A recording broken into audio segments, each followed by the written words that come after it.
Hello കൂട്ടുകാരെ, ഈ ഒരു കായ നിങ്ങൾക്ക് ആർക്കെങ്കിലും അറിയോ? ഞങ്ങളുടെ നാട്ടിലൊക്കെ ഇതിനെ കൊട്ടക്കായ എന്നാണ് പറയാറ്. ചെറുപ്പത്തിൽ എൻ്റെയൊക്കെ കുട്ടിക്കാലത്ത് ഞാനിതൊക്കെ കഴിക്കാറൊക്കെ ഉണ്ട് കേട്ടോ, പാടത്തൊക്കെ കിടന്ന് നടക്കുമ്പോൾ.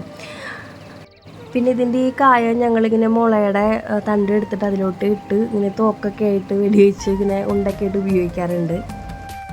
ഇത് പിന്നെ എല്ലാവർക്കും അറിയാമല്ലോ, കമ്മട്ടിയുടെ ചെടിയാണ്. അതിൻ്റെ ഒരു കായ ഉണ്ടാവും. ആ കായൊക്കെ ഞങ്ങൾ നുള്ളിയെടുത്ത് അതിൻ്റെ ഉള്ളിൽ പൊളിച്ച് അതിൻ്റെ ഉള്ളിൽ നിന്ന് കിട്ടുന്ന വിത്തുണ്ടല്ലോ, അത് ഞങ്ങൾ ബൊമ്മക്കുട്ടിയൊക്കെ ആയിട്ട് കളിക്കാനായിട്ട് എടുക്കാറുണ്ട്. അന്നത്തെ ഒരു കാലം അടിപൊളിയായിരുന്നില്ലേ. ഇന്നത്തെ കുട്ടികൾ മൊബൈലിൽ നമ്മുടെ വീട്ടിലൊക്കെ ഇരുന്നിട്ടുള്ള കളികളൊക്കെ ഉള്ളൂ. പക്ഷെ അന്നൊക്കെ വെച്ചിട്ടുണ്ടെങ്കിൽ പാടത്തും പറമ്പിലൊക്കെ ഓടിക്കളിച്ച് നടന്നിരുന്നൊരു തലമുറ തന്നെയായിരുന്നു. നല്ലൊരു കാലഘട്ടമായിരുന്നു എൻ്റെയൊക്കെ ചെറുപ്പക്കാലം എന്ന് വെച്ചിട്ടുണ്ടെങ്കിൽ. ഈ കമ്മട്ടിയുടെ പശ ഉണ്ടല്ലോ, അതൊക്കെ എടുത്തിട്ടായിരുന്നു അന്ന് നമ്മൾ പോളൊക്കെ വിട്ട് നടന്നിരുന്നത്. ഇന്നത്തെ കുട്ടികൾക്കൊന്നും കാണാൻ പറ്റാത്ത ഒരുപാട് നല്ല നല്ല കാര്യങ്ങളാണ് അന്നൊക്കെ ഉണ്ടായിരുന്നത്.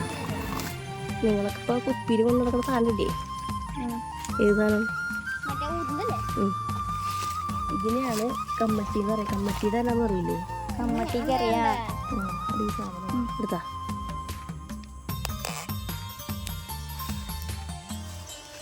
ഇത് പിടിക്കാറെങ്കിൽ പിടിക്കാമോ? പിടിക്കട്ടാ. എനിക്കറിയില്ല, മുക്കിട്ട് നൂതാം അല്ലേ? നിങ്ങളൊക്കെ അറിയാത്ത കുറേ സാധനങ്ങളൊക്കെ ഉണ്ട്. വീടിൻ്റെ ഉള്ളിലിരുന്നാൽ കിട്ടില്ലേ ഈ വക സാധനങ്ങളൊക്കെ. ഞാൻ കാണിച്ചു തരാടാ. കാണിക്കാൻ